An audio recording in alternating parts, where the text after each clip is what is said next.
चला गया है। जिस जमीन पर स्कूल निर्माण की तैयारी थी, उस पर ईंट भट्टा संचालकों ने आपत्ति जताते हुए हाई कोर्ट का दरवाजा खटखटाया और अब कोर्ट से स्टे मिलने के बाद निर्माण पर रोक लग गई है। इससे स्कूल की जमीन को लेकर फिर से असमंजस की स्थिति बन गई है। नीमच के सीएम राइस स्कूल की जमीन फिर विवादों में पड़ गई है। जनप्रतिनिधि और प्रशासनिक अधिकारियों ने ईंट भट्टा वालों की जिस जमीन को चिन्हित किया था, उस जमीन पर हाईकोर्ट ने स्टे दे दिया है। ऐसे सीएम राइस स्कूल बनने से पहले ही एक बार फिर जमीन को लेकर लफड़े खड़े हो गए हैं। 26 मई को नगर पालिका परिषद ने ग्वालटोली में स्पेटा पेट्रोल पंप के सामने सीएम स्कूल के लिए जमीन का प्रस्ताव पास किया था। इस प्रस्ताव का ईंट भट्टा संचालकों ने तगड़ा विरोध किया और मामला हाईकोर्ट पहुंचा। अब हाईकोर्ट ने ईंट भट्टा संचालकों को स्टे दे दिया है। अब सवाल उठ रहा है कि सीएम राइस स्कूल नीमच में बनेगा भी या नहीं। पूरे मामले में ईंट भट्टा संचालक प्रजापति समाज के अध्यक्ष राजकुमार प्रजापति कहते हैं कि ईंट भट्टा संचालकों का 200 साल से कब्जा है। सीएम राइस के लिए हमारी जमीन आवंटित करना गलत था, इसलिए हम हाई कोर्ट गए और हमें स्टे मिल गया। नमस्कार नीमच टुडे में आपका स्वागत है। सीएम राइज के लिए पिछले महीने नगर पालिका ने जिस जमीन का लेकर प्रस्ताव पास किया था, उसे हाई कोर्ट ने स्टे दे दिया। दरअसल यह जमीन 300 साल से प्रजापति कुमार समाज के कब्जे में है। प्रजापति कुमार समाज यहाँ पर पहले ईंट भट्टे संचालित करता था, बाद में प्रदूषण होने लगा तो ईंट भट्टे अन्य जगह स्थानांतरित कर दिए, लेकिन यहाँ पर खिलौने और अन्य जो मिट्टी के बर्तन वगैरह तैयार करने का काम यहाँ पे करते हैं। यहाँ पे बड़ी संख्या में कुमार समाज के लोग रहते हैं और उन्होंने हाईकोर्ट से अपील की कि हमें मालिकाना हक दिया जाए। चूँकि नगर पालिकाएँ बाद में बनी है, वे सालों से यहाँ रह रहे हैं, लेकिन उन्हें मालिकाना हक नहीं मिला है। और इसी मामले को लेकर अब सीएम राइज स्कूल की जमीन फिर पचड़े में पड़ गई है। सीएम राइज स्कूल कहाँ बनेगा, इसको लेकर सवाल खड़े हो रहे हैं। लेकिन फिलहाल सीएम राइज स्कूल को जमीन दिए जाने का कुमार समाज के लोग विरोध कर रहे हैं। हमारे साथ है कुमार समाज के अध्यक्ष श्री राजकुमार प्रजापति जी। क्या आप लोगों ने इस पूरे मामले को आप हाईकोर्ट लेके गए? हाईकोर्ट में गए थे हम लोग। जी हाँ। अपील की हमने। हाँ। हमको वहाँ पे हाईकोर्ट में स्टे दिया है और हमने हाई कोर्ट से मांग करी है कि हमको मालिकाना हक मिले। और ये सभी परिवार हम यहाँ रहते हैं, वर्षों से रहते हैं। तो कितने साल से रह रहे हैं आप? 200 लगभग 200 वर्षों से अधिक हो चुका हमारे को यहाँ पर। अच्छा, कितने परिवार होंगे यहाँ? 110 परिवार हैं 110 लगभग। हाँ। अच्छा, तो 110 परिवार। तो अभी ईंट के भट्टों का काम यहाँ नहीं होता? ईंट भट्टे का काम यहाँ पे नहीं करते। दूसरा क्या काम होता है? दूसरा ये दिए बनाना, कुल्हड़ बनाना, चाय के मूर्ति बनाना, ये काम आदि चलता है हमारा यहाँ पे करता है। नगर पालिका ने जब प्रस्ताव पास किया था तो उस समय आपने विरोध किया था? विरोध किया था हमने। हमारे जो मिलने वाले पार्षद थे हमारे जो वार्ड के, उन्होंने भी विरोध किया था।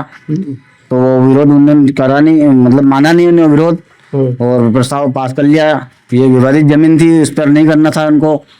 इस जमीन पर मास्टर प्लान में भी बस स्टैंड स्वीकृत है, उसका भी विरोध किया आपने? हाँ, हमने 2011 में बस स्टैंड का जो प्रस्ताव आया था उसका भी खंडन किया था हमने। अच्छा, तो अभी ये हाईकोर्ट गया तो हाईकोर्ट ने क्या दिया, स्टे दिया है? हाईकोर्ट ने हमको अभी स्टे दिया है। अच्छा, कि वो यथास्थिति बनी रहेगी? यथावत स्थिति रहेगी ऐसा। तो अब सीएम राइज स्कूल कहाँ बने, इसको लेकर प्रशासन ने कोई बातचीत की आपसे? नहीं, अभी तक कोई ऐसी कोई बातचीत नहीं हुई हमारे से। जी। तो हाईकोर्ट की कॉपी आपने कहा कलेक्टर को उपलब्ध करा दी है? कलेक्टर साहब को तो भिजवा दी हमने।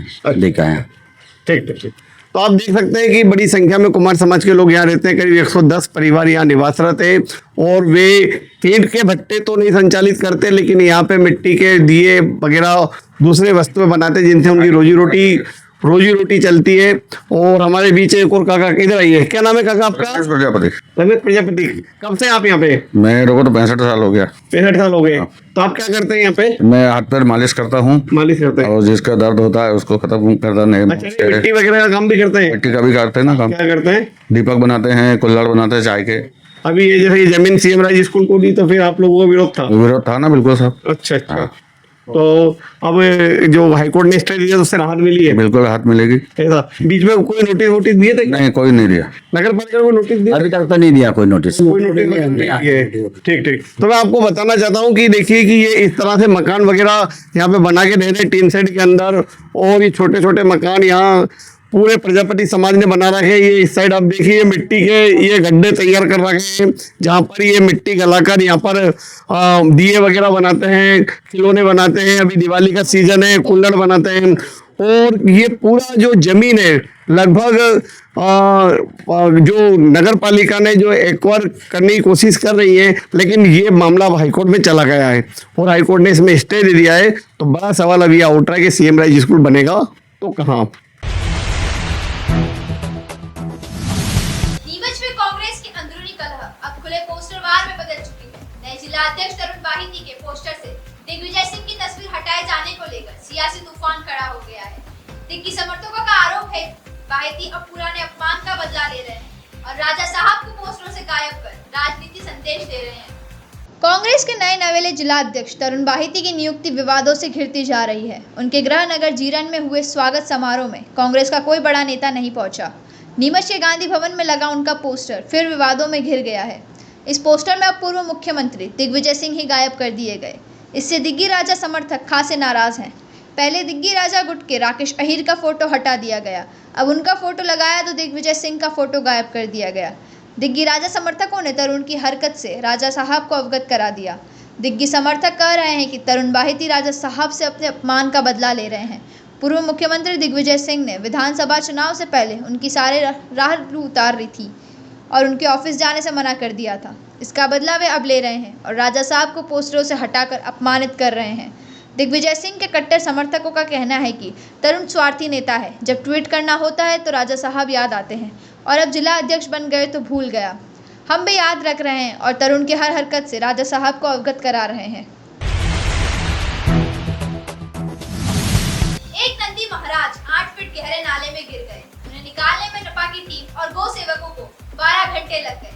जैसे ही टीम नाले में उतरती, नंदी हमला कर देता और दौड़ लगाता। नंदी को नाले से निकालने के लिए नाले में मोटरसाइकिल दौड़ाना पड़ी। विकास नगर झूलेलाल मंदिर के सामने बने 8 फीट गहरे नाले में रात करीब 1 बजे एक भारी भरकम नंदी गिर गया। सूचना पर गौ सेवा दल टीम मौके पर पहुंची। स्थानीय लोगों की मदद से आधी रात को 3 घंटे तक नंदी को निकालने का प्रयास किया गया, परंतु अंधेरा होने के कारण नहीं निकाल पाए। सुबह फिर गौ सेवा दल और नपा की टीम मौके पर जेसीबी लेकर पहुंचे और करीब 9 घंटे तक रेस्क्यू अभियान चलाया। इस दौरान नंदी बार बार करीब 100 मीटर नाले में दौड़ लगाता और रेस्क्यू टीम पर हमला भी करता। लगातार प्रयास के बाद गौ सेवक अपनी बाइक लेकर नाले में उतरे और नंदी को नाले के अंदर 100 मीटर तक दौड़ाकर खुले स्थान तक लाए, जहाँ एक तरफ फर्शी से नाला बंद था और दूसरी तरफ खुला था। तब कहीं जाकर नंदी महाराज को जेसीबी की मदद से नाले से बाहर निकाला गया। इस पूरे रेस्क्यू अभियान में करीब 12 घंटे लगे। गौ सेवा दल और नगरपालिका की टीम के संयुक्त अभियान से नंदी को नाले से बाहर निकाला गया। नई अफीम नीति वर्ष 2025-26 को लेकर दिल्ली में केंद्रीय मंत्री और क्षेत्रीय सांसद की उच्च अधिकारियों के साथ बैठक हुई। नई अफीम नीति को लेकर सांसद सुधीर गुप्ता ने कई अहम सुझाव रखे। नई अफीम नीति 2025-26 को लेकर बुधवार को नई दिल्ली में बैठक संपन्न हुई, जिसमें क्षेत्रीय सांसद सुधीर गुप्ता ने किसान हितों को लेकर कई महत्वपूर्ण सुझाव रखे। उन्होंने बताया कि मोदी सरकार किसानों के हित में सदैव खड़ी है और उन्होंने नई लाइसेंस जारी करने की समय सीमा और जो लाइसेंस पूर्व में तकनीकी प्रक्रियाओं के कारण निरस्त हुए उन्हें पुनः बहाल करने की बात को रखा। साथ ही सांसद गुप्ता ने आने वाले माह की 10 सितंबर तक अफीम नीति घोषित करने की बात कही। सांसद सुधीर गुप्ता द्वारा गए सुझाव में विभिन्न प्रकार से होल्ड किए गए लाइसेंस को 0% पर बहाल किया जाए। 829 में आवश्यक संशोधन किया जाए जिससे इसका दुरुपयोग ना हो पाए। ऐसे किसान जो पूर्व के वर्षों में लाइसेंस हेतु पात्र थे किंतु किसी कारण से लाइसेंस प्राप्त करने से वंचित रह गए थे, उन्होंने वर्ष 2025-26 में लाइसेंस प्रक्रिया में शामिल किया जावे। सभी किसानों को समान रूप से 10 आरी के लाइसेंस जारी किया जावे। ऐसे सभी किसान जो एनटीपीसी प्रकरण में दोष मुक्त हो गए उन किसान भाइयों को भी लाइसेंस प्रक्रिया में जोड़ा जाए। वर्ष 1998-99 में किसान भाइयों को नवीन लाइसेंस प्राप्त हुए थे, परंतु उक्त वर्ष 1999 में प्राकृतिक आपदा के कारण फसल उत्पादन सही नहीं हो पाया था, जिससे अधिकतर किसानों के लाइसेंस रुक गए थे। ऐसे सभी किसानों को आगामी अफीम नीति में शामिल किया जाए। अब वक्त है एक ब्रेक का। ब्रेक के बाद दिखाएंगे कुछ और खबरें। फिर इंदौर जाने की आवश्यकता नहीं। 11 मल्टी स्पेशलिटी हॉस्पिटल नीमच में उपलब्ध है। अंचल का एकमात्र अत्याधुनिक सब सुविधा युक्त 150 बेडेड हॉस्पिटल, जहां आपको 24 घंटे इमरजेंसी सुविधा उपलब्ध मिलेगी। साथ ही सभी बीमारियों का इलाज, जांचें तथा दवाइयां एक ही स्थान पर उपलब्ध है। 20 स्पेशलिस्ट डॉक्टर की विशाल व अनुभवी टीम के साथ उपलब्ध सेवाएं, अस्थि रोग, शिशु रोग, महिला एवं प्रसूति रोग, लेजर सर्जरी, न्यूरो एवं स्पाइन सर्जरी, यूरोलॉजी, जनरल एवं लेप्रोस्कोपी सर्जरी, क्रिटिकल केयर एवं ट्रॉमा, मुख कैंसर रोग, जनरल मेडिसिन, फिजियोथेरेपी। इसके अतिरिक्त 15 बेडेड अत्याधुनिक मशीनों युक्त ICU, ultra modern 7 bedded dialysis unit, 10 bed नवजात शिशु and ICU, 4 modular operation theatre, अत्याधुनिक लैब एवं रेडियोलॉजी विभाग, सर्व सुविधा युक्त वार्ड एवं प्राइवेट रूम, 24 घंटे एम्बुलेंस सुविधा। नीमच जिला अस्पताल में वाहन स्टैंड अब सुविधा नहीं, खुले आम लूट का अड्डा बन चुका है। बाइक 1 मिनट खड़े करें या 1 घंटा, ठेकेदार पूरे 24 घंटे का चार्ज वसूल रहा है, वह भी दबंगाई के साथ। मरीजों और उनके परिजनों से जबरन वसूली हो रही है और सिविल सर्जन तक को यह कहना पड़ रहा है कि ठेकेदार को कई बार नोटिस दे चुके हैं, अब ठेका खत्म करने की तैयारी है। जिला अस्पताल में वाहनों का ठेका लूट का अड्डा बन गया है। आपकी बाइक 1 मिनट खड़ी करो या 1 घंटा, पूरे 24 घंटे के 10 रुपए लिए जाएंगे, वह भी दादागिरी के साथ। यह रोजमर्रा की लूट है जो जिला अस्पताल में खुलेआम होती है। जिले के बड़े अस्पताल में डॉक्टर और नर्सों के रिश्वतखोरी के मामले तो सामने आते ही हैं, अब वाहन स्टैंड की लूट के मामले भी सामने आने लगे। जिला अस्पताल में आने वाला मरीज और परिवारजन वैसे ही आर्थिक तंगी से परेशान रहते हैं, उनके पास जो बचता है वह वाहन स्टैंड चालक लूट लेते हैं। कई वाहन चालक विवाद करने के बजाय रुपए देकर जाते हैं। ऐसे वाहनों चालकों से जब बात की तो उन्होंने वाहन स्टैंड की खुली लूट बयां की। पावड़ा कला क्या लेने आए थे? अस्पताल में मेरा भाई है भर्ती। हाँ, खाना देने आए थे। कितने रुपए की रसीद कटी? 10 रुपए। कितनी देर के लिए गाड़ी खड़ी करी थी? ये अभी 1 घंटा पर हुआ। 1 घंटे के 10 रुपए? तो यहाँ तो नियम 5 रुपए का है। अच्छा, आपको बताया कि नहीं बताया? मैंने तो पहली बार आया हूँ। पहली बार आया? कितनी देर के लिए आए थे? अभी 11 बजे आया मैं। हाँ अभी क्या थे? हाँ। एक मिनट रुको। हाँ, 12:15 बजे। 12:15, सवा घंटा। कितने पैसे लिए? 10 रुपए। क्या देने आए थे यहाँ पर? रोटी। खाना देने आए थे? हाँ, तो बोला नहीं आपने खाना देने आए? मेरे को तो पता ही नहीं है, मैं तो पहली बार आया हूँ। पहली बार आया है। क्या नाम है आपका? मोहनलाल। ठीक, मंगल नाम है। कहाँ के रहने वाले हो? मनासा। कितनी देर के लिए आए यहाँ पर? ये यहाँ क्या है, अपना भाई भर्ती है, आज 3 दिन हो गए। कितनी पर्ची कटी? 10 रुपये। 10 रुपए की पर्ची कटी। कितनी देर के बताते कितने टाइम के लिए? कोई पैसा वैसा लिखा हुआ है? इस पे नहीं लिखा हुआ है? नहीं लिखा हुआ। पैसा नहीं लिखा हुआ है। यहाँ बताया कि मतलब 12 घंटे के लिए 5 रुपए लगते हैं। बताया नहीं बताया? मुझे नहीं पता। नहीं बताया। लगता है पैसे ज्यादा ले रहे हैं, है ना? क्या नाम है आप? मैंने पूछा ना उनसे, मैंने हाँ। कितने पैसे दिए? हाँ। 10 रुपये। 10 रुपए। इस पर्ची पे भी नहीं लिखा पैसा कितना है? हाँ, नहीं लिखा हुआ। कुछ भी नहीं लिखा हुआ। क्या नाम है आपका? मंगल। मना, क्या नाम है? सोहन। सोहन। क्या लेने आए यहाँ पर? यहाँ हॉस्पिटल मेरा छोटा भी भर्ती है। भर्ती है। कितनी देर के लिए रुकोगे यहाँ पे? मैं रुकूंगा ना घंटा पर। घंटा पर। कितने पैसे दिए रसीद के? ये ना, इस पे लिख तो कुछ भी नहीं रखा भैया। लिए कितने? 10 रुपये। 10 रुपए लिए। घंटा 2 घंटा ही रुकोगे? तो इन्होंने बताया नहीं कि मतलब 12 घंटे के लिए पैसे 5 रुपए लगते हैं? नहीं, ऐसा कुछ नहीं बताया। 10 रुपए ले लिए। रसीद पे पेमेंट लिखा नहीं लिखा? नहीं लिख रखा है। नहीं दिखाओ इधर, रसीद दिखाओ इधर। क्या नाम है आपका? सोहन। सोहन पूरा? केलो मनासा। इस संबंध में जिला अस्पताल के civil surgeon doctor Mahendra Patil कहते हैं, वाहन का ठेके के चार्ज सिर्फ 12 घंटे के लिए होते हैं, जिसमें साइकिल के लिए 2 रुपए, बाइक 5 रुपए और कार के लिए 10 रुपए है।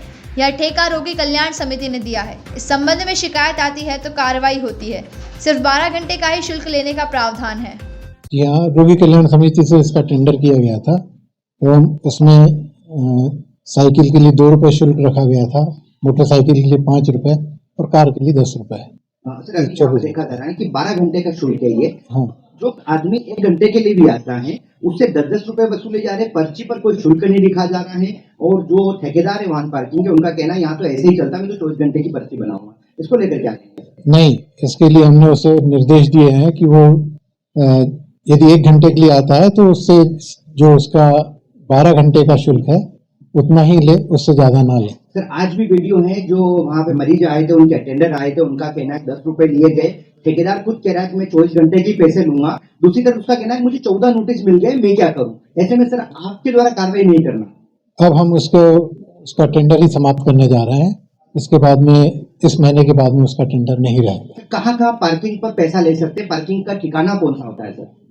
पार्किंग के लिए हमने उसको जगह दी है हमारे हॉस्पिटल कैंपस में, जो शेड बना है वहाँ पर, और ट्रॉमा सेंटर में जो जगह रोड के बगल में खाली है, ठीक ट्रॉमा सेंटर के सामने, वो जगह उसके पार्किंग के लिए दी गई। सर लगातार दादागिरी करके अवैध वसूली का खेल चल रहा है, कई बार आपके पास भी शिकायतें आई, थाने भी मामले पहुंचे, ऐसे में 14 नोटिस पर कार्रवाई होना कहीं के जिम्मेदारों यानी अस्पताल स्टाफ जो प्रबंधक हैं, आप लोगों की कार्यप्रणाली को भी सवाल होता है, इतना संरक्षण उसको मिल जाता है।